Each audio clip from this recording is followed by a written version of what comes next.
ॐ नमो भगवते वासुदेवाय। ॐ नमो भगवते वासुदेवाय। ॐ नमो भगवते वासुदेवाय।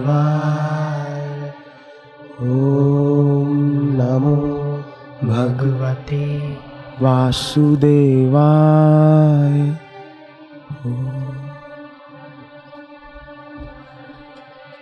वासुदेव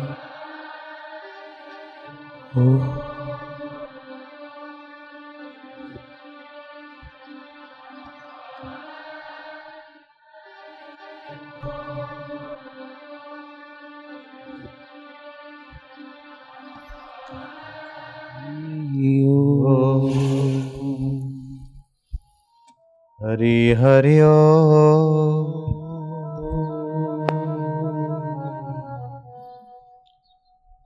हरि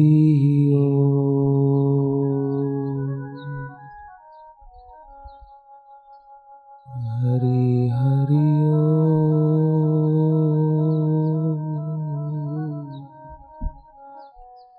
हरि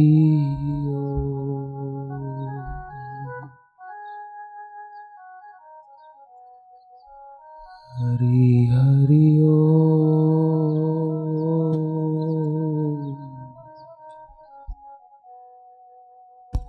हरि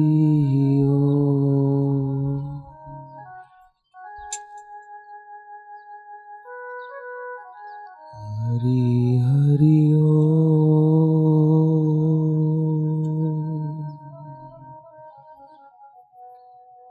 हरि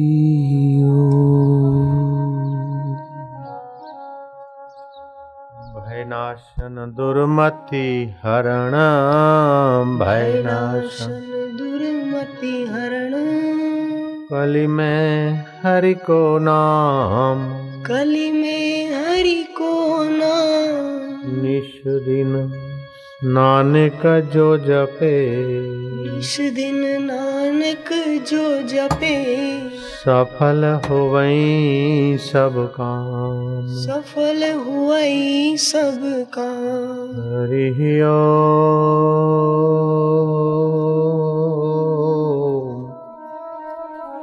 हरि ओम।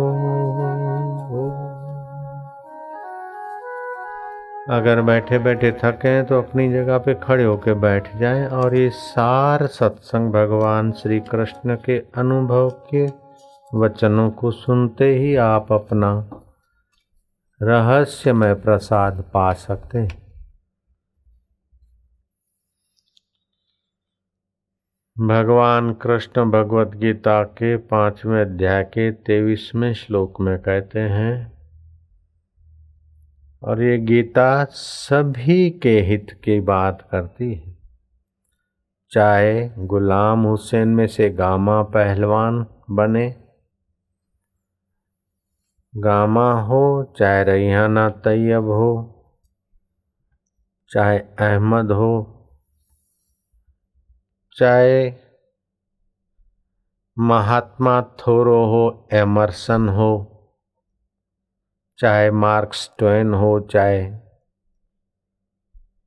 H.M. मुलिम हो, चाहे तिलक हो, चाहे गांधी जी हो, गीता सभी का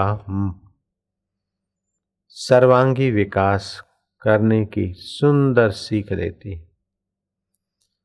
भगवान कहते हैं, शक्नोति हैव यः सोढुम् प्रकाश शरीरः विमोक्षणात् काम क्रोध भव वेगम स युक्त स सुखी नरः। सुख सब चाहते हैं, लेकिन इन दो चीजों से जो बचने के लिए सूझबूझ का उपयोग करते वे सदा सुखी रह पाते। बाकी के लोग सुख के लिए छटपटाते छटपटाते दुख ही बढ़ाकर अंत में परेशानियों की जाल में फंसे रहते। इस मनुष्य शरीर में जो कोई शरीर छूटने से पहले ही, मौत के पहले ही काम और क्रोध से उत्पन्न होने वाले वेगों को सहन करने में समर्थ होता है, वही नर योगी है और वही सुखी है। बात बिल्कुल सरल साधारण ढंग से कही है, लेकिन सारे पूजा स्थलों का, बंदगियों का, कथाओं का, भजनों का, सभी का सार कह दिया भगवान ने। शक्नोति हैव सोढ़ुम प्रकाश शरीरम विमोक्षणात् काम क्रोध भव वेगम स युक्त स सुखी नरः। इस मनुष्य शरीर में जो कोई शरीर छूटने से पहले ही काम और क्रोध से उत्पन्न होने वाले वेग को सहन करने में समर्थ होता है, वही नर योगी है और वही सुखी है। जिन्होंने गोधरा में निर्दोष लोगों यात्रियों के डिब्बे को आग जल में झोंक दिया, वो क्रोध में आके तो झोंका होगा। अगर वो थोड़ा सा रुक जाते तो हमारे हजारों लाखों भारतवासियों पर उसका बद्दा असर क्यों पड़ता। बस ये काम और क्रोध, ये दो जो वैरी हैं, घर में चोर आ जाए ना तभी भी कुछ बच जाता है, बाढ़ का पानी आ जाए ना तभी भी कुछ सामान तो रह जाता है, लेकिन आग आए तो सफाया कर देती है।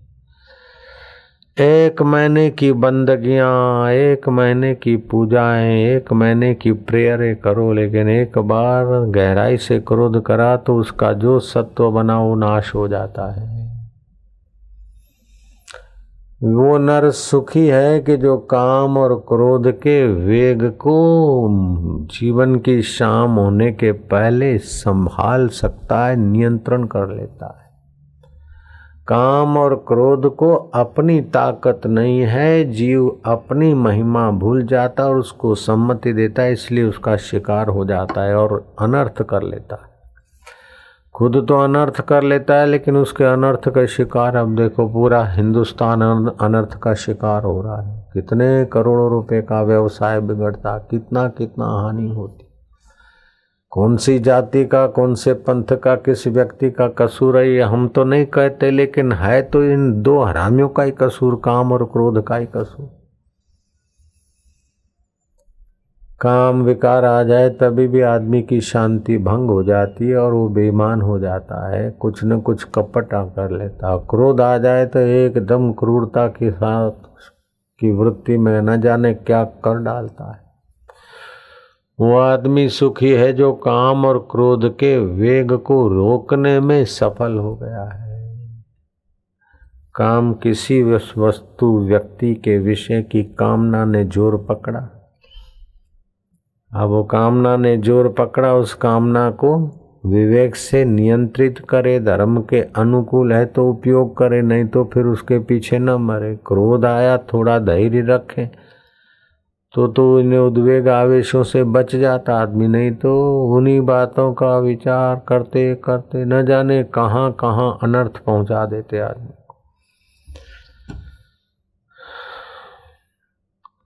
ये विवेक मनुष्यों में होता है कि काम आया है, ये क्रोध आया है। पशुओं में विवेक सुषुप्त होता है, उनका विवेक सोया होता है। देवताओं में विवेक दबा रहता है क्योंकि उनकी भोग योनि है, और जो भोग में और संग्रह में लगे हैं उनका विवेक भी दबा रहता है। फिर भी मनुष्य शरीर में तो कभी कभी संग्रह वाले लोभी को भी लगता है कि आखिर कितना इकट्ठा करो, कोई सार नहीं है, चलो दान पुण्य करो। क्रोधी को भी लगता है हाँ क्रोध करने में ठीक नहीं है, फिर भी भोग में और संग्रह में जो लगे उनका भी विवेक दबा रहता है। कभी कभी मौका मिलता है उभरने का, तो उस विवेक, उभरे हुए विवेक को महत्व दे दे। जैसे किसी की मृत्यु हो गई तो विवेक उभरा, क्योंकि शमशान में ज्ञान और वैराग्य, विवेक वैराग्य रहता है। तो ये मृत्यु हो गई, ऐसे अपने भी हो जाएगी तो कितना कुछ करो, समय इसी में गंवाओगे। क्या क्या ले जाएंगे, कौन ले गया कि अपन ले जाएंगे।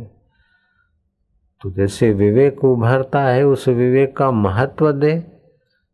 पति पत्नी का संसार व्यवहार सेक्स का कुछ सुख भोगने के बाद विवेक जगता है कि कोई सार नहीं, उस विवेक का आदर करे और व्रत रख ले कि आज से 8 हफ्ते तक हम संसार व्यवहार नहीं करेंगे, 6 हफ्ते तक नहीं अपनी कमर तोड़ेंगे, 10 हफ्ता तक कंट्रोल करेंगे, तो शरीर सुदृढ़ रहेगा, मजबूत रहेगा। नहीं तो थोड़ी सीजन बदली और कमर तोड़ प्रोग्राम भी हुए, पाचन तंत्र कमजोर हो गया, शरीर ऐसा हो गया वैसा हो गया, दवाइयाँ खाते रहे और जल्दी मौत को बुलाया।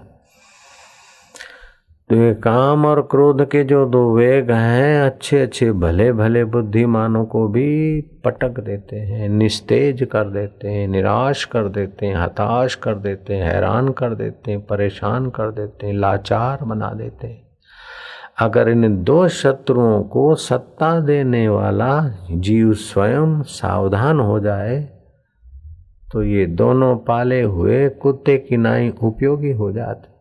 जैसे पाला हुआ कुत्ता आपके संपदा की रखवाली करता है, ऐसे ही ये काम और क्रोध आपके आत्म संपदा की रखवाली करने वाले पाले हुए कुत्ते भी आप इनको बना सकते हो।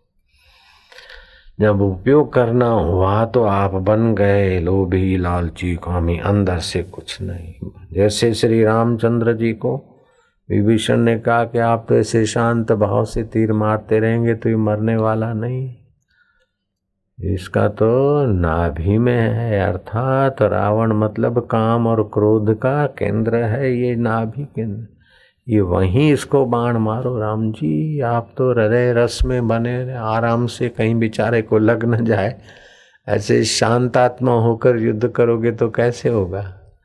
तो श्री रामचंद्र जी ने कहा क्रोध आगच्छ, आवाहन करता हूँ मेरा, तो मैं तेरा आवाहन करता हूँ। राम जी ने क्रोध का आवाहन करके उपयोग किया। ऐसे ही आप काम का उपयोग कर सकते, क्रोध का उपयोग कर सकते। अभी क्या है कि काम आपको थपड़े मार के कामी बना देता है, क्रोध आपको अंधा बनाकर न करने का करवा देता है, बाद में आप पछताते हैं। तो भगवान कहते हैं कि इस मनुष्य शरीर में जो कोई शरीर छूटने से पहले इन 2 वेगों को रोकने में सफल होता है वो सुखी, वह योगी है, उसका जीवन सफल हो गया। इन वेगों को सहन कर ले, इन वेगों के धक्के में बहे नहीं।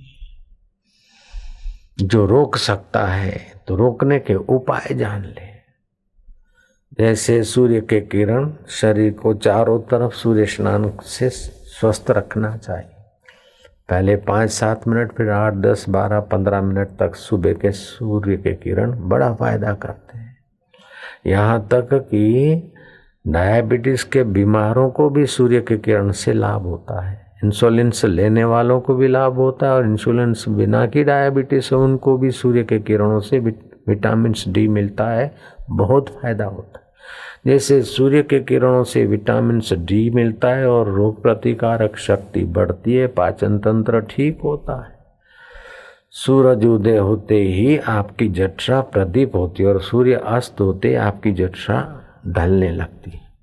तो जो रात को देर से खाते हैं वे खाने का मजा नहीं लेते, पचा नहीं सकते उतना, फिर वो फैटी हो जाते। इसलिए रात को देर से खाना, फिर दही खाना तो बुद्धि कमजोर हो जाएगी। धौरो वहीं चावल रहे, जिसको मूर्ख बनाना हो उसको रात को दही खिलाओ, पनीर की भाजी दो, जिसको जल्दी मरना हो उसको मावा खिलाओ, पनीर की सब्जी खिलाओ, रात को देर से भोजन कराओ, बस। तो अभी भले उसको पता नहीं चले 2-4 साल में हकीम का यार सदा बीमार मिलेगा, सारे तंत्र कमजोर हो जाएंगे। आज जिसको तंदुरुस्त रखना हो उसको सत्संग में ले जाओ, और वो भी बापू जैसे सत्संग में ले जाओ कि भगवान की कथा के साथ स्वास्थ्य की कथा, बापू की सत्संग में ले जाओ। देखो मोनोपोली है अपनी। अभी आप घर बैठे ये बात सुन लेना कि ठंडे जो पेय पीते हो वो अभी तो अच्छे लगते हैं, मजा देते हैं, लेकिन हानि से भरे हुए हैं। इन पेयों से अपने को बचाओ। हाँ, उसकी गन्ने का रस है, उसमें पानी डाल के उबाल के थोड़ा पानी सूख जाए बाकी का, वो बच्चों को पिलाओ, पियो, अच्छा है। नींबू की शिकंजी अच्छी है, दही का लस्सी, मट्ठा वट्ठा नहीं। हाँ, दही को बिलो के ऐसा करो मक्खन अलग हो जाए, बाद में उसमें जीरा सिंधव आदि डाल के थोड़ा बहुत ले सकते हैं। कुछ लोग ऐसी भ्रांति में पड़े कि चलो गर्मी है तो जरा दही ठंडा है। अरे दही का तासीर गर्म होता है, जाड़ों में दही खाना चाहिए, गर्मियों में दही खाया जाता है कहीं? जिसको पथरी की बीमारी करनी और गैस की बीमारी करनी उसको पालक की सब्जी रात को खिलाओ, और जिसको विटामिन खूब देना है उनको पालक की सब्जी दिन को खिलाओ। जयराम जी की तो पालक तो वही कि वही, रात को खाते तो हानि होती है, दिन को खाते तो फायदा होता है। भोजन भी देर रात को खाते तो हानि होती है, और सूरज के धूप में ज्यों ज्यों शरीर मजबूत पकता है उस समय खाते तो फायदा होता है। सुबह सादा सौदा खाना चाहिए सुपाच्य, और दोपहर को जम के खाना चाहिए, और शाम को सूर्यास्त होने के पहले ही कई लोग खा लेते हैं, बहुत अच्छी बात। नहीं तो जितना हो सके रात्रि का भोजन जल्दी से जल्दी कर ले। रात को जितनी देर उतना मंदा अग्नि, और उतने फिर भारीपन, सुबह शरीर जकड़ा पकड़ा। एक तो मुंबई का भेज और दूसरा रात को खाए देर से तो फिर डबल रोटी छाप। ये तो ठीक है राजस्थान से आए हो, अभी एक आध पीढ़ी जरा ऐसा चलेगा, फिर ये जनरेशन खोखला होता चला जाएगा। जितना तुम्हारा बाप दादा का शरीर मजबूत था उतना तुम्हारा नहीं, और जितना तुम्हारा है उतना तुम्हारे बच्चों का नहीं है। न शरीर मजबूत है न मन मजबूत है, खिन्न हो जाते हैं। तो खिन्नता के दूसरे भी कारण हैं। तो ये काम और क्रोध से ही तो खिन्नता आती है। काम से वीर्य नाश हो जाता है तो जो कम ताकत, गुस्सा ज्यादा। क्रोध से रस नाश हो जाता है तो आदमी खिन्न हो जाता है। तो जो इन काम को और क्रोध को, दो वैरियों को खाली संभाल ले, नियंत्रित कर ले, तो बस सारा जगत उसका मित्र हो जाए। तो मनुष्य के अंदर ये विवेक रहता है, लेकिन काम और क्रोध और संग्रह और भोग के कारण विवेक थोड़ा सा दबा रहता है, फिर भी मौका पाकर उभरता रहता है। पशुओं का विवेक तो उनके दबा रहता है, उनके भरण पोषण तक का ही विवेक की एक किरण काम देती है कि ये खाना ही नहीं खाना, ये प्रॉब्लम है तो भाग जाओ। फिर थोड़ी देर के बाद वो देखा तो वहाँ लपक पड़ो, ये खाने में ये खाना है। फिर इतना विवेक नहीं कि पिंजरा है मैं फंस मरूंगा, बिल्ली आएगी, ये नहीं, चूहा फंसे तो फंसे लेकिन गया पिंजरे में। मनुष्य तो देखेगा और दूर तक का विवेक है। तो मनुष्य का विवेक साधारण व्यक्तियों के, साधारण जीव जंतु पशु पक्षियों की अपेक्षा विशेष जगह है। देवताओं की अपेक्षा भी मनुष्यों में विवेक ज्यादा जागृत है, क्योंकि देवता भोग योनि है। अब मनुष्य भोग योनि नहीं है, मनुष्य यहाँ कर्म योनि है। पाप करते हैं तो नरक भोगना पड़ता है नारकीय जीवों को, और पुण्य की अधिकता से स्वर्ग भोग योनि है। लेकिन मनुष्य जीवन, अच्छा पाप भोग कर, नरक भोग कर, पाशवी योनि भी भोग योनि है, और पुण्य का फल देवता भी भोग योनि है। तो मनुष्य उन योनियों का अंश है, भोग भोगते हुए नए कर्म करने की स्वतंत्रता है, इसलिए उसके अंदर विवेक की प्रधानता है।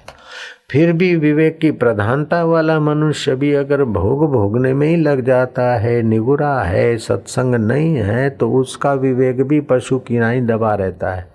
उस बेवकूफ़ को पता ही नहीं कि अमावस्या है, पूनम है, अथवा ये शराब नहीं पीना चाहिए, मासिक धर्म में पत्नी है या कुटुंब की व्यक्ति है तो उसको स्पर्श नहीं करना चाहिए। वो विवेक उनका दबा रहता है, तो फिर वायड़े जैसे हो जाते। और विदेशों में ऐसे वायड़े बहुत मिलते हैं, जहाँ ब्रह्मज्ञानी संतों का सत्संग नहीं है, वहाँ की प्रजा में पिशाच जैसा खान पान और अशांति आचरण हुआ, पशु जैसे। बड़े बड़े सुखी और धनाढ्य देशों में भी अशांति यहाँ से अधिक ज्यादा है। हाँ, उनको मीडिया का उपयोग करने की अटकल है, उनके पोल तो आप जानते नहीं, और आपकी थोड़ी बहुत 19-20 बात होती तो वर्ल्ड फेमस करके हिंदुस्तान को बदनाम करने का षड्यंत्र वो करते। बाकी तो ये हाल है कि भैंस कहती कि हे गाय देख ले, इसकी तो पूंछ काली है। अरे खाला तू चुप बैठ, तू पूरी की पूरी खाली है, काली है रांड, तेरे को पता नहीं। ऐसे ही विदेशी मीडिया हमारे भारत को कई देशों में नीचा दिखाते, ये हड़ताल हो गई, ये हो गया, ये आग हो गई, ये वहां जितना होता है उसका तो बयान भगवान जाने। कितनी अशांति है, कितना दुख है, क्योंकि विवेक अति दबा हुआ है, अति दबा हुआ है। फिर भी वहां कुछ पुण्य आत्माओं का विवेक जगता है, भारत में आते अथवा वहां भी नियम ले लेते हैं, मांस आदि छोड़ लेते हैं, संयम का थोड़ा नियम ले लेते हैं। तो मनुष्य जीवन में विवेक को जगने का, विवेक की जागृति का अवसर कुदरत ने दिया है। वो भी बालक अवस्था में प्रकृति का प्रभाव रहता है। बालक 5 साल का होता है तो प्रकृति अपना कुछ परसेंटेज अपना प्रभाव संकेलित कर लेते हैं और उसको मुख ऐसे करते करते उम्र बढ़ते बढ़ते 14 वर्ष का बच्चा होते ही जब तीसरे केंद्र में उसकी स्थिति होती है तो प्रकृति उसको छूट दे देती है। उसका विवेक कितना भी वो उपयोग करे, कितना भी ऊंचा जाए। तो यही कारण है कि प्रकृति ने आंधी और तूफान किए तो मनुष्य ने घर बना लिए। 50 वर्ष पहले चिड़िया जो घोंसला बनाती थी वही आज बनाती है। 100 वर्ष पहले जैसे चूहे और जीव जंतु जीते थे जंगलों में, अभी वैसे ही जी रहे। लेकिन मनुष्य ने देखा तो कितना विवेक है, उसने क्या क्या आविष्कार किए। सारा विश्व को एक पिंड है, विश्व में कहीं भी जाना हो, कहीं भी बात करना हो तो देखो कितना विवेक है कि दूरभाष खोज लिया, दूरदर्शन खोज लिया, ये खोज लिया, वो खोज लिया। और इतने विवेक की छूट है कि सृष्टिकर्ता को खोजने वाले खोज लेते हैं और उसको अपना नन्ना मुन्ना बनाकर लाड प्यार भी कर देते हैं। कितना स्वतंत्र मनुष्य। बिन सत्संग विवेक न होवई।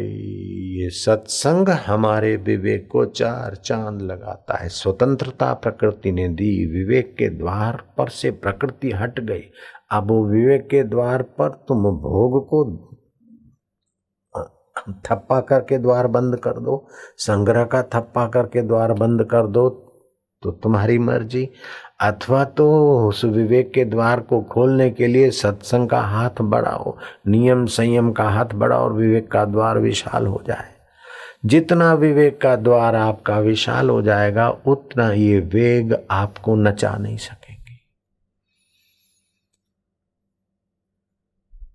एकनाथ महाराज पैठान में रहते थे। एकनाथ महाराज सत्संग करते, उनका सेवक उद्धव महाराज गोदावरी में स्नान करके आते हैं। रास्ते से कोई पठान महाराज को देखता है, काफर नहाकर आया है, पान की पिचकारी मार दी।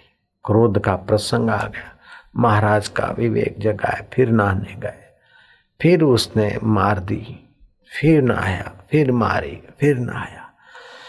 वो भी अड़ गया था। सुबह 5 बजे रोज काफर यहाँ से नहाकर जाता है, इसको लोग पूजते हैं, आज इसकी खबर लूंगा।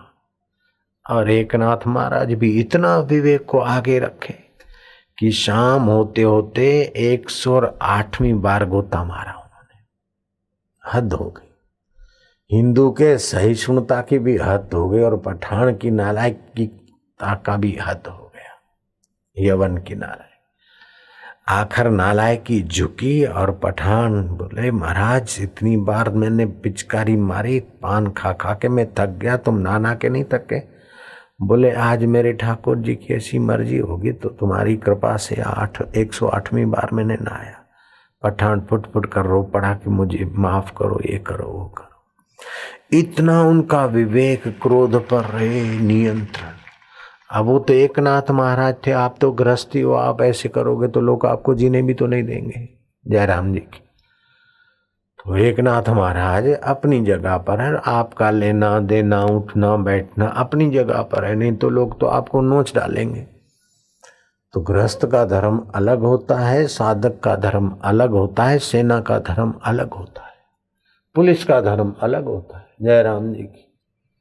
अभी ये पुलिस सत्संगी की नाई बैठी है, फिर भी अपना धर्म बजा रही। जयराम जी की। चारों तरफ यूं यूं यूं, कोई सेवा में कमी नहीं होने पाए।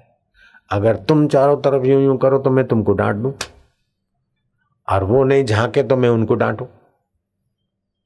वो अगर नहीं झांके तो मैं बोलूं क्या मुफ्त का पगार खा रहे हो, और तुम अगर झांके तो तुमको मैं डांट दूं क्या सत्संग सुनने आए हो कि मजाक करने आए, इधर उधर क्या झांकते हो। तो हैं तो दोनों मेरे श्रोता हैं, तो दोनों मेरे प्रति दोनों को मान है, लेकिन इनका अपना कर्तव्य है सेवा में चौकन्ने रहना, और आपका अपना कर्तव्य इस समय कि एकाकार होकर सुनना। अभी आपका श्रोता का धर्म, तो अपने अपने धर्म के अनुसार जो आदमी काम करता है वो शोभायमान होता है। अपना कर्म धर्म है, संचालन का धर्म है, जिम्मेदारी है, उसमें अगर लापरवाही की तो ऐसे संचालक को हमने कल बुरी तरह डांट दिया था। Work value work, play value play, अपने अपने कर्तव्य में चिवट तत्परता, आपका विवेक, आपकी कार्य क्षमताएं बढ़ेगी। हूँ शू करूँ, ये तो बायला बेड़ा है, क्या करें, इसने ये कराओ। जो अपनी गलती के ऊपर सफाई देता है उसका सुधरना मुश्किल है, उसका विवेक जगना मुश्किल है, उसका विवेक होना, तीक्ष्ण विवेक होना मुश्किल है। आजकल के बच्चों का ये दुर्भाग्य कि माँ टोकती है भलाई के लिए, बाप टोकता है और बच्चे रूठ जाते, चिढ़ जाते। माँ बाप को कुछ कहना है तो डर डर के कहते, संभल संभल के कहते। फिर भी आजकल की पढ़ाई में या वातावरण में ऐसी कुछ उद्विग्न आता है कि वो बच्चे बस सफाई मारेंगे या तो मुंह चढ़ा के चल देंगे। तो फिर उनमें आगे चलकर समाज में जूझने की ताकत भी तो नहीं रहती। कुछ अच्छे बच्चे हैं, कहीं गलती नहीं है, फिर भी माँ बाप ने डांट दिया तो चुपचाप सह लेते, फिर समय पाकर माँ बाप को बताते कि आपने तो मेरे को कहा था लेकिन ऐसा था। अरे बेटे, तो माँ बाप का विशेष प्यार मिलता है। एक बेटे को उसके भाई ने कहा कि मैं माँ को कह दूंगा और माँ तेरे को डांटेगी, मार पड़ेगी। बोले मारेगी तो मारेगी, डांटेगी तो डांटेगी, अगर मेरी गलती होगी तो मारेगी, तो मेरे भलाई के लिए मारेगी, इसमें तू मेरे को क्या डराता है। अगर मेरी गलती नहीं होगी और फिर भी तू ऐसा वैसा बोलेगा तो मैं बोल दूंगा कि माँ ऐसा नहीं ऐसा है। ये तो भय उसको होता है जो कामना के अधीन होता है, और काम उसी को सताता है कि जो बेवकूफ़ी के अधीन होता है। लेकिन जो माता पिता शास्त्र और विवेक के अधीन है, उनको न काम दबोचता है, न क्रोध दबोचता है, न भय नोचता है, न शोक नोचता है। वो तो आत्मरामी होकर तर जाते आराम से। जीवन जितना आपको अभी दुखी और जटिल दिख रहा है, वास्तव में ऐसा जीवन नहीं है। दुख और जटिलता तो अविवेक से बड़ी है, अविचार से बड़ी है। न खाने का खा लिया, देखा जाएगा, लस्सी पी ली, पकोड़े खा लिए, फलाने खा लिए, फिर बीमारी हुई। अब बीमारी हुई तो उपवास करे, थोड़ा सा पेट साफ रहे, शरीर साफ रहे, सूर्य के किरण ले, नहीं इंजेक्शन भोंकवाए। अब इंजेक्शन भोंकवाए तो आपके शरीर में जो कफ से या कच्चे रस से जो बुखार था, रस को पकाने के लिए, उस बुखार को दबाने के लिए इंजेक्शन मार दिया।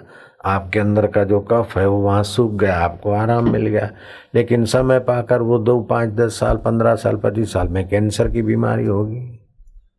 कनू भाई करके एक अपना साधक है, तो उसको मैंने कहा कि तुम मोटा हो गया, जरा ध्यान रखा कर, हिंदुस्तान आ जा। आऊँगा। फिर एक बार इधर दर्द हुआ, थोड़ा सा दर्द हुआ तो हॉस्पिटल में भर्ती हुआ, तो बोले प्रॉब्लम है, ऑपरेशन करना पड़ेगा। तो वो हमारे से संपर्क नहीं कर सका, एडमिट हो गया। ऑपरेशन करते उस नस में से जो कफ और वायु भर गया, तभी दर्द हुआ था। अब संत कृपा चूर्ण खा लेता, जरा गुनगुना पानी पी लेता, थोड़ा उपवास कर लेता, 1-2 डकार आ जाता, 1-2 बमबाजी कर लेता तो आराम हो जाता। बमबाजी तो समझते न, चने की दाल खाने के बाद जो बमबाजी होती है शरीर की, तो आराम हो जाता। कफ जम गया और वायु उधर गया तो जाने का रास्ता नहीं मिला, तो दर्द हो गया। वो काटा काटी करके उस नस में से कफ निकालना था। तो ऑपरेशन करते ओ तो दर्द इधर है कि इधर है वो भूल गया डॉक्टर, तो ये लंबा चौड़ा, उधर तो दिखा नहीं, तो फिर उसको सी के इधर ऑपरेशन किया। और ऑपरेशन तो 2 तरफ ऑपरेशन, 4.5 घंटे ऑपरेशन चले। 1 घंटे के इतने $1000 तो ऑपरेशन वाला लेता, बड़ा डॉक्टर है। ऐसे करते कराते $1,20,000 कुल लगे, ज़्यादा नहीं, 56 लाख रुपए हिंदुस्तान के उसके लग गए। और पेन किलरें खा खा कर और नींद लाने की गोलियां खा खा कर उसे नींद नहीं आती, तंद्रा आती थी।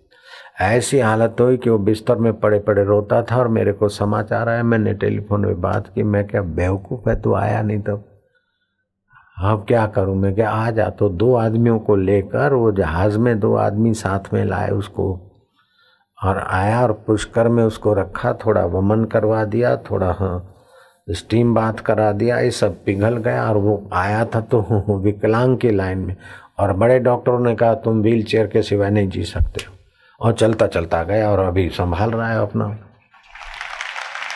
तो स्वस्थ होने में भी विवेक चाहिए। जरा सा हुआ और काट पाट ये वो, अब जरा सा प्रसूति की पीड़ा हुई, ये ऑपरेशन कराना पड़ेगा। आजकल तो कल एक पेशेंट आया एम्बुलेंस में लेकर, जरा सा बुखार आया था, फिर एडमिट किया और ये क्या। मैं क्या कितना खर्च हुआ? बोले बापूजी 11 लाख रुपया खर्च हो गए। बड़ी अस्पतालें जो यहाँ हैं वहाँ का नाम लिया, हिंदुजा आदि और दूसरी आदि। मैंने कहा ये तो भाई अब हम क्या कहें, ये तो एक दूसरे से कमीशन बंधा रहता है। ब्लड टेस्ट करो तो इतना मिलेगा, फलाना कराओ तो इतना मिला है, पेशेंट को भटका कर। पैसे वाले थे इसीलिए तुम्हारी हालत ये हुई है। हमारे वैद्य ने कहा बापू अगर कहते तो मैं ऐसे ही ठीक कर देता हूँ। मैं कहा हाँ वैद्य के पास चले जाओ।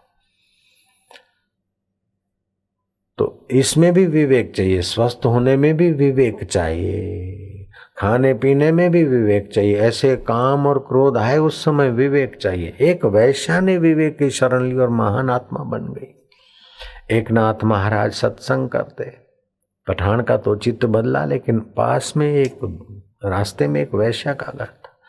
उसने इस महापुरुष की काम और क्रोध पर विजय देखकर उसमें श्रद्धा हो गई। खोटे काम करती थी, भोगी थी, विवेक दबा था, फिर भी वो विवेक कभी कभी तो जगता है। जैसे लोभी का विवेक कभी कभी लोभ से उबता है, कामी का विवेक जगता है, क्रोधी का विवेक भी कभी कभी जगता है कि मैंने गलत किया। क्योंकि मनुष्य शरीर में विवेक जागने की प्रधानता है तो उसका फायदा लेना चाहिए। पशु बनेंगे तो विवेक तो दबा रहेगा, भोग देवता बनेंगे तभी भी विवेक दबा रहेगा, निगुरे रहेंगे तभी भी विवेक दबा रहेगा। तो लेकिन फिर भी मनुष्य शरीर में निगुरों का विवेक भी भड़कता है, जगता है, क्योंकि यहाँ व्यवस्था ऐसी है ईश्वर की, उसका फायदा लेना चाहिए। वो वैश्या एकनाथ जी के सत्संग में आती थी। एकनाथ जी का सत्संग कीर्तन उसके विवेक को थोड़ा थोड़ा कीर्तन के द्वारा, जप ध्यान के द्वारा को लगता था कि यहाँ आनंद है। मैं नाचने में कुशल हूँ, गाने में कुशल हूँ, पैसा का नाम कमाने में कुशल हूँ, लेकिन मुझे शांति आनंद तो यहाँ मिलता है। इनके पास धन दौलत सुविधाएं नहीं, इनके भक्तों के पास फिर भी। इनके भक्त जितने सुखी हैं उतने मेरे ग्राहक दुखी हैं। जयराम जी की गणिका को ये तटस्थता हुई कि बाबा के ग्राहक जितने सुखी है उतने ही मेरे ग्राहक दुखी हैं। क्या ख्याल है? अभी देख ले कोई, मेरे जितने ग्राहक सुखी हैं उतने हैं क्लबों के ग्राहक सुखी नहीं मिलेंगे। जयराम जी की वाइन पीना, ये करना, डांस करना, ये करना, वो ऐसे खोखले खोखले होंगे और रंग रोगन लगा के घूमते होंगे। हम मेरे तो ऐसे ही चंगे लगते हैं, मेरे ग्राहक तो ऐसे ही चंगे लगते हैं, कोई रंग रोगन की जरूरत ही नहीं है, ऐसे ही चंगे लगते हैं। वो एकनाथ जी स्नान करके आ रहे थे। अब वो पठान था, वो तो थूकता था, और ये एक वैश्या थी, फिर भी थोड़ा विवेक जगा था। महाराज आ रहे हैं, चरणों में प्रणाम किया दूर से। महाराज अगर मैं काबिल नहीं हूं कहने के, लेकिन आपकी उदारता का, आपकी दयालुता का, आपकी भक्त वत्सलता का भाव देखकर मैं हिम्मत करती हूं कि अगर कृपा कर सके तो इस पापिन के घर को आप पावन करें। एकनाथ ने इशारा करा, चल। वो ऊपर मेड़े पे था उसका घर, 2nd फ्लोर पे रहती होगी। वो आगे आगे, उद्धव को तो जचा नहीं कि तो जानी मानी गणिका नर्तकी वैश्या है और महाराज नहा के उससे आ जा रहे। ये उसने एक सुंदर आसन वासन बिछा रखा था, चारों तरफ कुछ सिंदूर बिंदुर ये वो जो उसकी मति गति थी। एक नाथ जी बैठे और वो उदासी की नहीं, ठकुर ठकुर, मानो एक नाथ जी को बस साक्षात काम क्रोध रहित जो है वो तो साक्षात ब्रह्म स्वरूप है, लटका करता ब्रह्म है, बस मधुमय है, सुखमय। महाराज आपके चरणों में मैं अपने आप को अर्पण करती हूँ। महाराज मैं आपको क्या दूं, क्या आपकी कृपा का बयान करूं। सत्पुरुषों में अहोभाव से हृदय का मैल धुल जाता है, अहम धुल जाता है। सत्पुरुष में दोष, सत्पुरुष में दोष दर्शन करने से अपना पुण्य धुल जाता है और सत्पुरुष में अहोभाव करने से अपना पाप धुल जाता है। भगवान कहते हैं अपि चेत दुराचारेभ्यो पापेभ्यो पाप कृतम, पापी से पापी हो, दुराचारी से दुराचारी हो, गंदे से गंदा हो, बिल्कुल महा गया बिताओ, सारे दुनिया के एकदम हल्के से हल्के कर्म करने वाले उन व्यक्तियों में से भी एकदम अव्वल नंबर का, ऐसे जो अव्वल नंबर अव्वल ग्रेड के बदमाश लोफर क्रिमिनल हो, उसमें भी जो एकदम पहले नंबर का हो, ऐसा व्यक्ति भी अगर सत्संग की नाव में बैठता है तो तर जाता है और निर्दोष बन जाता है। भगवान कहते हैं अपि चेत दुराचारेभ्यो पापेभ्यो पाप कृतम सर्व ज्ञान पल्लवेन वृजिनम समतरिश। वैशा ने एक टक महाराज को निहारते निहारते अपने मन के भावों को जगाया। महाराज इस दासी पर आपकी कृपा हो जाए, मैं लायक तो नहीं हूं, लेकिन महाराज भगवान और संतों को हो तो कैसे भी लोग मिलते हैं वे तारने को तत्पर होते हैं। नाव ये नहीं सोचती कि गरीब है कि अमीर है, पापी के पुण्य आत्मा है, कोई नाव में बैठता है तो तारती है। महाराज आपकी तो वो नाव है, मैं ये मेरा वैश्या का धंधा, आप जानते मैं गणिका हूँ, आप जानते मैं शराबियों के बीच रहती जीती हूँ, आप जानते हो महाराज, लेकिन मुझे आप अपनी शरण। महाराज मैंने आपके सत्संग में सुना था, पिंगला ने एक दिन विवेक किया कि हाय रे मैं कितनी अभागी हूँ, पुरुषों के शरीर से नाक से उनकी हवा में बदबू आती, मुंह से बदबू निकल, उनके अंगों से बदबू निकलती, ये मैंने सुना था। तो मैं अब विवेक करती हूँ तो जिनको ग्राहक मानकर मैं उनके साथ क्रीड़ा करती थी, अब मेरे को वो काम सुख नहीं मिलता, अब तो मैं अपनी नालायकी को रोती हूँ। महाराज जब से सत्संग सुना, पिंगला वैश्या ने विवेक किया, वो विवेक की बात से मैं देखती हूँ तो ये काम तो क्या है, ये तो अपने को निचोना है। महाराज अब मुझ पर आप कृपा करो। ऐसे करते करते वो बस महाराज के चरणों पर दूर से पड़ गई। महाराज की निगाहें पड़ी कृपामयी। महाराज ने उसको गुरु मंत्र दिया और वो वैश्या ऐसी तरी के भाई पैठन में और भक्तानी बन गई। कहाँ तो बुरा धंधा करने वाली उल्टा, और कहाँ सत्संग में काम और क्रोध को जीतने की। पिंगला रानी की कथा सुनकर वो धर्मात्मा और महात्मा पद को प्राप्त हुई। 10 साल तक गुरु मंत्र को जपते जपते उसके शरीर में जो कुकर्म के परमाणु थे वो बदल गए और भक्ति के दिव्य परमाणु, दिव्य ओरा उभरी और अंत में वो भगवान के दिव्य लोक को प्राप्त हुई। एकनाथ महाराज ने न जाने ऐसे क्या क्या कैसे कैसे लोगों के जीवन में परिवर्तन ला दिया। पूरा विवेक जगा है तो आप तो तरते औरों को तारते। सतरति लोकांतार्यति सतृप्तो भवति स अमृतो भवति। एकनाथ महाराज आखिरी जीवन शांति से संवत्सर 1655-56 आराम से भगवत भजन, शांति, लोक संग्रह, लोक भीड़ भाड़ से कम, थोड़ा बहुत सत्संग आदि किया। फागुन मास में 1656 में निर्वाण पाए। उससे कुछ समय पहले से वे निवृत्त होते चले जा रहे थे। उन्होंने भागवत, एकनाथी भागवत लिखना शुरू किया। पूरी नहीं लिखी थी। एकनाथी भागवत के 5 अध्याय पर व्याख्या की और वो उनके शिष्य 5 अध्याय लेकर यात्रा करते थे और मणिकर्णिका घाट पर एकनाथी भागवत के 5 अध्यायों का पाठ करने लगे। मराठी में अनुवाद, संस्कृत का मराठी में बोले। काशी के पंडित ने देखा कि ये मराठा का बच्चा ये भागवत क्या बोलता है रे, है मराठा, इकड़े तिकड़े वाला इधर आओ, ये क्या है? बोले ये भागवत है। तो मराठी में भागवत कैसे, किसने बनाया? बोले वो महाराष्ट्र में पैठण है। हाँ, बोले पैठण है तो क्या है? बोले एकनाथ महाराज भगवान के महापुरुष हैं, उन्होंने इसकी व्याख्या किया। भागवत पर तुम्हारा मराठा लोग व्याख्या करेगा? काशी में रहने वाले विद्वान पंडित बाँ पुकार जाते और मराठा इकड़म तिकड़म वाला भागवत पे करेगा? कह रहे इकड़े तिकड़े वाले। बोले हाँ हमारे गुरुजी ने किया। बोले ठहरो, अब तुम्हारे गुरुजी की तुम्हारी खबर लेते हैं।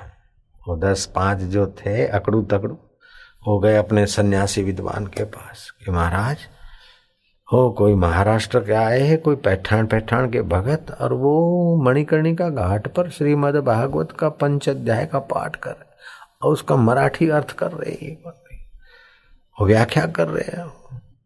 बुलाया उनको। सन्यासी बड़ा विद्वान था, उसकी धाक थी, उधर बहुत लोग उसको मानते थे। बोले ये क्या, किसने हिम्मत किया? काशी के विद्वान जिसके ऊपर व्याख्या करने में 10 बार विचार करे और काशी के लोग हमसे सम्मति लेते और तुम्हारे पैठान के बाबा क्या समझते? कह रहे मोला ये हरगिज हम चलने नहीं देंगे। अपने 2 आदमियों को भेजा, उस सन्यासी ने पैठान में जाओ एकनाथ महाराज को वारंट करके ले आओ। उस समय धर्म का बोलबाला था, काशी के पंडितों का बोलबाला था। एकनाथ महाराज बोले अच्छा है, तो मेरे तो काशी जाने का ही विचार था और काशी से संत का आमंत्रण आया है। वाह भगवान! हालांकि महाराज को तो क्रोध आना चाहिए। वाह भगवान, माझा पांडुरंगा, माझा विठ्ठला, माझा अंतर्यामी, तुमची लीला अपरंपार आहे। उद्धव को और दूसरों किसी को अपना पैठान का सत्संग का काम भार सौंप गए संचालकों को। ऐसे संचालक थे कि महाराज की गैरहाजिरी में वो संभाल लेते। तो उद्धव ने वो महाराज जी का काम संभाल लिया। महाराज जी गए तो उन्होंने अपने 10 विद्वान साधुओं को महाराज जी के जहाँ धर्मशाला में ठहरे 10 विद्वान साधु भेजे। 300 विद्वान तैयार करके रखे कि इस एकनाथ के बच्चे को पता चलना चाहिए कि काशी विद्वानों का गढ़ है और यहाँ की सम्मति लिए बिना, जैसे केंद्र की सम्मति लिए बिना तुम अपनी पार्टी बना के चुनाव लड़ेगा। 1-2 आदमी जीत जाओ, 10 जीत जाओ, राज तो पार्टी करेगी के? इसी प्रकार वहां पार्टीबाजी थी। ये अकेला 1 सीट पे कैसे महाराष्ट्र में प्रकाश डालते? वो 10-10 सन्यासियों ने उनके साथ एकनाथ जी के साथ शास्त्रार्थ की ठानी। 300 रिजर्व हैं, 10 आए हैं, अभी बाकी के और पड़े। एक आदमी के साथ 10 आदमी शास्त्रार्थ करे, ऐसे 300 आदमियों से शास्त्रार्थ करना पड़ेगा एकनाथ महाराज को। और वो 300 आदमियों को जब हरा दे तब तो उनको सर्टिफिकेट मिलेगा कि तुम विद्वान हो और तुम टीका लिख सकते हो। लेकिन इस बाबा के पास क्या चीज थी कि ये 2 चीज थी, काम और क्रोध को जेब में रखते थे बस। नहीं तो भयंकर अपमान की जगह थी, भयंकर युद्ध की जगह थी। भक्त यहाँ के पैठान के भक्त और काशी के पंडे दे धमाधम होने वाला था। और महाराष्ट्र के लोग मुगलों से भिड़ सकते हैं, लेकिन काशी के भक्तों और संतों से महाराष्ट्र के लोग नहीं भिड़ सकते, क्योंकि महाराष्ट्र के लोग भी तो भक्त है। भक्त भक्त से थोड़े लड़ेगा। तो हाथ जोड़ेगा, बापूजी बापूजी बोलेगा। तो एक नाथ जी महाराज को तो पहले ही वो 2 बच्चे थे, वो जेब में रखते थे। 300 वहां के होते हैं ना, गैंग होती ना, तो 300 लोग थे और ये एक नाथ महाराज और 2-3 लोग साथ में। उन्होंने चैलेंज किया, ललकारा, 10 आए शास्त्रार्थ का। उन्होंने बोला मैं शास्त्रार्थ तो क्या जानू, मैं तो अनपढ़ आदमी है, तो मेरे विठल ने बुलवाया तो मैं लिखा है, मतलब माहित नहीं, मैं क्या जानू। एक नाथ की नम्रता और सहज मस्ती से वो 10 इतने प्रभावित हो गए कि जाके 290 को बोले ये तो भगवान का आदमी है। ये तो ऐसे हैं कि वही बोलते कि मैंने तो लिखा ही नहीं है, मैं अगर लिख सकता तो मैं पहले ही लिखता, मैं हट गया तब मेरे विठल ने लिखवाया। अब आप जैसी भी कृपा करो भाई, मेरा कुछ भी नहीं। बोले एकदम इतना बढ़िया भागवत लिखा, मेरा कुछ नहीं। कैसे बोलता है? अभी डर के मारे बोलता है चलो मिलते। चलो मिलते, जो मिलने को आए तो एक नाथ जी का काम और क्रोध जेब में था, तो बाकी तो शांति आनंद। तो जो आदमी काम और क्रोध को जेब में रखता है, उस आदमी के दर्शन करने से सामने का आदमी में अगर कुछ भी थोड़ा विवेक है तो वो प्रभावित होगा होगा होगा। चाहे लाइव प्रोग्राम सुने तभी भी उधर भी बैठे बैठे यूं करना पड़ेगा आपको। जयराम जी के हाँ बापूजी सच्ची बात है, बापूजी अपने हैं, अच्छे हैं। कई मुसलमान भक्त मेरे अभी भी सुन रहे, यहाँ भी, बंबई में भी, इस सत्संग में भी होंगे, घरों में भी होंगे। आपके हृदय में काम और क्रोध का आवेग नहीं है तो आप केवल हिंदुओं के ही नहीं, केवल मुसलमानों के ही नहीं, केवल ईसाइयों के नहीं, जहां जहां मानवता का पवित्र विवेक है वहां वहां आपके लिए आदर होगा होगा और होगा। आपकी वाणी ध्यान से सुनेंगे क्योंकि उनको लाभ होगा, उनको संतोष मिलता है, शांति मिलती है। तुम तसल्ली न दो, सिर्फ बैठे ही रहो, महफिल का रंग बदल जाएगा, गिरता हुआ दिल भी संभल जाएगा।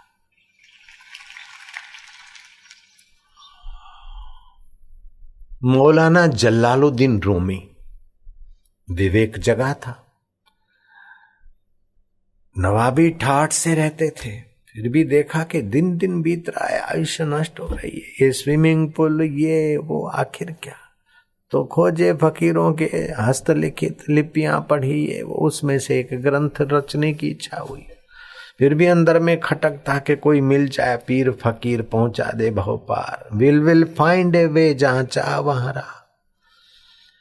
आप उचित चाह करो, उसको लगे रहो तो आपकी वो चाह पूरी होगी। आप अनुचित चाह करते हो तो उसमें आप अपने को निचो देते हो और फिर अपने को अयोग्य मानते हो कि भाई हमको थोड़ी भगवान मिल सकते, हमको थोड़ी शांति मिल सकती। कि तुमको भगवान नहीं मिल सकते, शांति नहीं मिल सकती, तो मतलब भगवान का अनुभव कोई गलत है। तुमने कभी सुना है कि अनपढ़ गडरिया को हेडमास्टर बनाया जाए?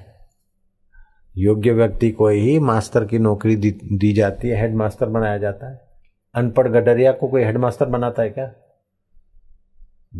योग्य व्यक्ति को ही अपनी जगह पे दिया जाता है। ऐसे ही 84 लाख योनियों में विवेक जगाने के योग्य आप थे और विवेक से भगवत शांति पाने के आप काबिल, भगवान ने काबिल मानकर तो आपको मनुष्य शरीर दिया और फिर श्रद्धा दी, फिर योग्यता भगवान के तरफ से है और आप अपना गला घोंटे के मैं योग्य नहीं हूं, योग्य नहीं, तो फिर क्या करे भगवान। जैसे किसी को प्रिंसिपल बनाया तो गडरिया तो नहीं है, कुछ जानता है तभी तो प्रिंसिपल बनाया। ऐसे ही मनुष्य बनाया, फिर श्रद्धा दी तो भगवान कुछ तो जानते हैं। और भगवान आपको जानते तो भगवान जैसा जानते ऐसा तो आप अपने को कम से कम मानिए। आपड़ू काम नहीं, पलायनवादी था ना, आपड़ू काम नहीं। निगेटिव सोचकर अपने पैरों पे कुहाड़ा क्यों मारते? एक वैश्या जैसी बाई तर सकती है तो तुम्हारे तरने में तुम्हारे बाप का क्या जाए? क्यों अपने पैर पे कुहाड़ा मारो? और जो खा के लड्डू और लड़ाई झगड़ा करके धर्म के नाम पे हीरो बनना चाहते, ऐसे लोग भी एक नाथ के संपर्क में आकर भगत बन गए। पादरी आवड़ पूना में, अरे क्या तुम्हारा विट्ठल है, क्या तुम्हारा गणपति है, हाथी के सिर वाले को भगवान मानते, तुम पागल हो, ऐसा हो वैसा। वो अपने धर्म का प्रचार करने के लिए वाक्य का जाल बिछाता था और गरीब गुरबे को कुछ देता। किसी मराठा ने कहा, देखो पादरी आवड़, तुम हिंदू धर्म की निंदा करते हो और अपना धर्मांतरण कराने का जो भी चलाते हो, प्लीज माफ करना, लेकिन कम से कम तुम एकनाथी भागवत तो पढ़ो, और नहीं तो ज्ञानेश्वरी गीता पढ़ो, तुकाराम के अभंग पढ़ो, फिर तुम खूब गाली देना हिंदू धर्म को। मैं पादरी आवड़ को शाबाश दूंगा, धन्यवाद दूंगा कि वो हठी जिद्दी नहीं था। उसने ये ग्रंथ पढ़े और तुरंत रिजाइन पेपर पर रिजाइन लिखा कि मुझे भेजने में आया था कि इनको धर्मांतरित करें ताकि सुखी हों, लेकिन इतनी असुविधा में भी इनको जो सुख मिलता है, ये हिंदू धर्म की महानता है। ईसाई मिशनरियों को उचित है कि वे भी हिंदू धर्म की महानता को मनुष्य तक पहुंचाए, और मैं अपने $1,00,000 धर्म संशोधन मंडल जो यहाँ महाराष्ट्र में है उनको अर्पण करता हूं। 8 लाख रुपए हिंदुस्तान के, 8 रुपए का $1 था वो जमाने में। पादरी आवड़ ने हिंदू धर्म की शरण ले ली एकनाथी भागवत पढ़ने से, ज्ञानेश्वरी गीता पढ़ने से। तो दूसरे पादरियों को भी एकनाथी भागवत पढ़ना चाहिए, ज्ञानेश्वरी गीता पढ़नी चाहिए, तुकाराम के अभंग पढ़ने चाहिए, तुलसीदास का रामायण समझना चाहिए। बाद में हिंदुओं को गाली देनी हो तो दे दो, कोई बात नहीं। हिंदू धर्म बेकार और हमारा धर्म अच्छा है कह दे तो कह देना बाद में, पहले पढ़ो तो सही बेटे। जयराम जी की तो आदमी उठ के बैठा था सन्यासी, जाओ जरा देखो ये 10 वो एकनाथ महाराज के गीत गा रहे, जाओ जरा उसकी महाराज की जरा बराबर खबर लो। वो 300 के 300 आए बाएं चढ़ा के, महाराष्ट्र से आए, महाराज है। अंधों में काना राजा, मरुभूमि में मरुभूमि में महाराज, डॉक्टर साहब का तो दुकान चलेगा लेकिन यहाँ काशी है। एकनाथ महाराज बोले, महाराज बिल्कुल आप सत्य कहते, तो काशी तो विद्वानों का घर है, तो फिर तुमने हिम्मत कैसे की भागवत पर लेखनी उठाने की? बोले बस विट्ठल की दया हुई से। महाराज की नम्रता और सहजता भड़काने वाली बात करते रहे, मखौल उड़ाने वाले उड़ाते रहे, लेकिन महाराज ने तो काम और क्रोध को तो जेब में रखा था। मेरी वाहवाही हो इसलिए तो भागवत लिखा ही नहीं है, और ये मेरा अपमान कर रहे हैं ऐसा अहंकार है नहीं। अपमान हो रहा है तो शरीर का हो रहा है, इसमें से तो जो निकलता है उस सब मसाले का हम अपमान कर रहे हैं। क्या लीट निकलती तो के वाह रे वाह मेरी लीट, ऐसा करते हो क्या? थूक निकलती तो उसकी पूजा करते हो क्या? सुबह जो शरीर से निकलता क्या उसको मान देते हो क्या?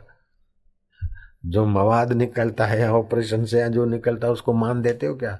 ये तो मान योग्य तो है ही नहीं। और अपमान दूसरा किसका होता है? आत्मा का तो अपमान कर नहीं सकते, और इसका तो अपमान तुम भी दिन रात कर रहे हो। है तो पसीना पहुंचते तो भी फेंकते, यूं निकालते तो भी पहुंचते, यूं निकालते तो भी फेंकते।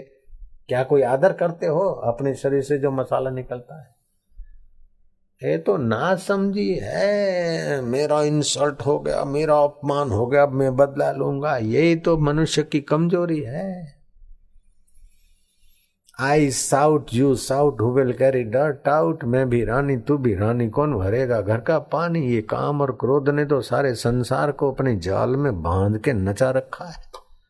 कोई विरले हैं जो इसके पोल जान लेते। इनको अपनी स्वतंत्र ताकत नहीं है। काम को कामना हुई कि ये बढ़िया चीज है, ये बढ़िया लड़का है, लड़की है, ये बढ़िया चीज है, फिर बढ़िया चीज है, बढ़ियापन दिया, फिर बार बार उसका चिंतन किया, आपने उसको सपोर्ट दिया, आप उसके पराधीन होते हो। शराबी बोलता है यार ये दारू में मजा आएगा, मजा आएगा। दारू में अगर मजा होता तो सत्संगी को क्यों नहीं आता? ऐसा करने में अगर सचमुच मजा होता तो दूसरे को भी आना चाहिए। मजा तो तेरी वासना तू उभारता है और फिर वहीं फंस मरता है। जैसे कुत्ता है ना, हड्डी चबा चबा के मेड़ों में घा पड़ता और फिर समझता इसी से मजा आ रहा है। ऐसे ही अपनी ऊर्जा 10-5 दिन की इकट्ठी हुई, अरे तेरे बिना भी आई लव यू, सत्यानाश, दोनों के गाल बैठ गए। क्या हुआ? लव के नाम पे क्या किया? एक दूसरे की कमर तोड़ने का प्रोग्राम करा, काला मुंह किया और क्या करी, बहादुरी की। लेकिन देखा देखी काम बढ़े, देखा देखी राम का रस बढ़ता है। आजकल जैसे फिल्मों में देखते हैं ऐसे ही उत्तेजनाएं होती है। आज तो कंपटीशन लगाते, कौन लंबा समय एक दूसरे के होठ की थूक चाटता है। अखबारों में आ रहे, तो आने वाले जनरेशन की तो तबाही हो रही है।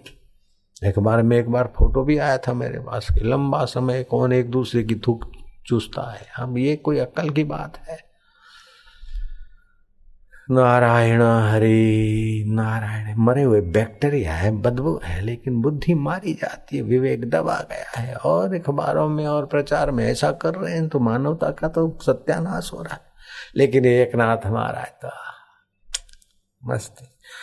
वो 290 जो थे वो एक नाथ जी का काम और क्रोध वश था, तो एक नाथ जी का व्यवहार देखकर और एक नाथ जी की उपस्थिति देखकर वो एक नाथ जी के भगत हो गए।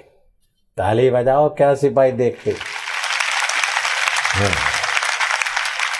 महाराष्ट्र के पैठान, छोटे से पैठान के एक नाथ महाराज और काशी में 300 विद्वान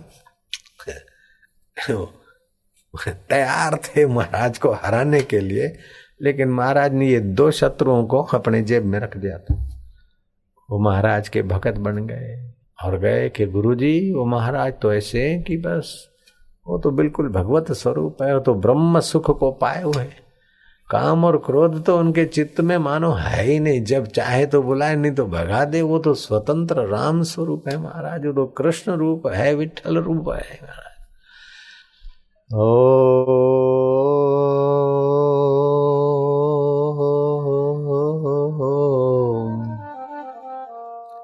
हरि ओम।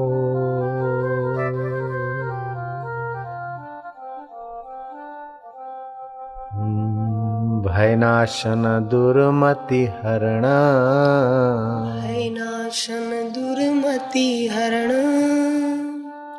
कली में हरि को नाम, कली में हरि को नाम, निश दिन नानक जो जपे, निश दिन नानक जो जपे, सफल होवई सब काम। खूब प्यार से, हाँ। हरि ओम,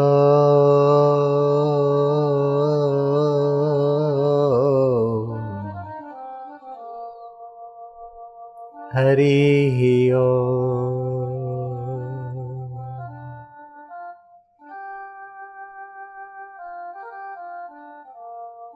ना हम वसामि वैकुंठे,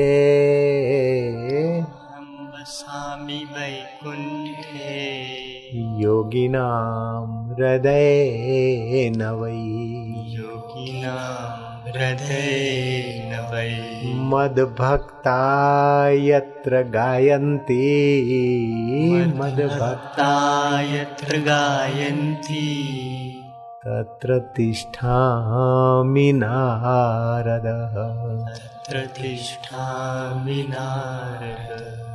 हरि ओम,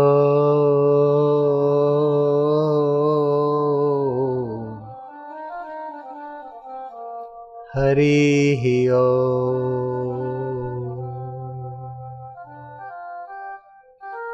नारद,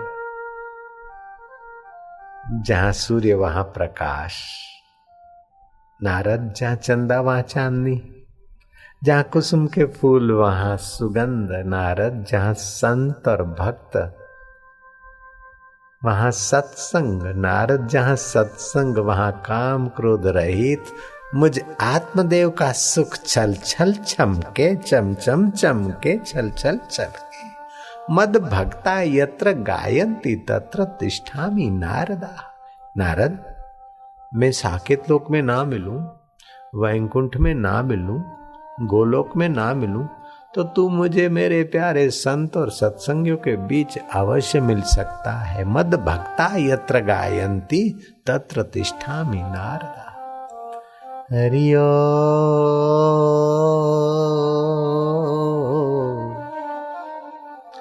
हरि ओम।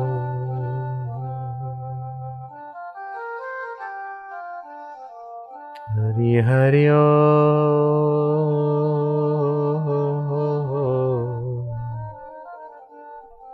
हरि ओम। शक्नोति हैव यः सोढुम्, शक्नोति हैव यः सोढुम् प्रकाश शरीर विमोक्षणात्, प्रकाश शरीर विमोक्षणात्। काम क्रोध भव वेगम, काम क्रोध भव वेगम। घर बैठे जो सुन रहे हो ना, वो भी आप बोलना। ये भगवान के श्री मुख से जो वचन निकले वही आप उच्चारण करना, पुण्य लाभ होता है। शक्नोति हैव यः सोढुम्, शक्नोति हैव यः सोढुम् प्रकाश शरीर विमोक्षणात्, प्रकाश शरीर विमोक्षणात्। काम क्रोध भव वेगम, काम क्रोध भव वेगम। संयुक्त स सुखी नरः, संयुक्त स सुखी नरः। घर बैठे लोग सुन लेना, इसका अर्थ लिख सको तो लिखो, नहीं तो कागज पेन पर न लिखो तो हृदय की गहराई में उतरने देना। भगवान कहते इस मनुष्य शरीर में जो कोई शरीर छूटने से पहले मौका है, आज तक भले कुछ भी नहीं हुआ, अभी शरीर तो नहीं छूटा, शरीर छूटने के पहले कर लो। लेकिन ऐसा मत सोचना कि शरीर छूटने के पहले मतलब मरते समय करेंगे। अभी से लगोगे तो मरते समय तक कर पाओगे, ये बहुत ऊंचा काम है। इसीलिए अभी से आप सावधान हो जाओ और इससे बहुत फायदा होगा। आपका घर का व्यवहार में, समाज में, बिजनेस में बहुत बहुत अच्छा हो। क्रोध आए आप सावधान हो जाना कि आया है, अब इसके वश हूं कि इसको वश करूं। काम आया, आप थोड़े सावधान हो जाओ, साक्षी हो जाओ, तटस्थ हो जाओ, तो आज आप इसका उपयोग करना लग जाओ। आज तक तो इसने आपको नचाया, लेकिन आज के बाद इसका उपयोग करना आप सीख जाओ। घर के झगड़े भक्ति में बदल जाएंगे, चिंताएं छू होने लगेगी, worry less, ego less, tension less, तनाव लेस हो जाओगे। इस मनुष्य शरीर में जो कोई शरीर छूटने से पहले ही काम और क्रोध से उत्पन्न होने वाले वेग को सहन कर लेता है। काम का वेग आया, अब कामी न बनिए, जरा रोकिए अपने मन को। बोले महाराज सेक्स के विचार आते कैसे रोके, क्या करे? देखो बेटा, बिस्तर पर बैठ गए, भगवान का एक मंत्र है, 21 बार जप करके बाद में सो काम विकार के तरंग शांत होंगे, शांति बढ़ेगी। अपनी माँ का नाम तकिए पर अपनी उंगली से लिखना है, स्याही नहीं, पेन नहीं, केवल अपनी उंगली, ये पहली उंगली तर्जनी। अपनी माँ का नाम तकिए पर लिखकर बाद में सो, तो रात्रि के सपन, दोष, हस्त मैथुन और गंदे विचारों पर नियंत्रण होगा।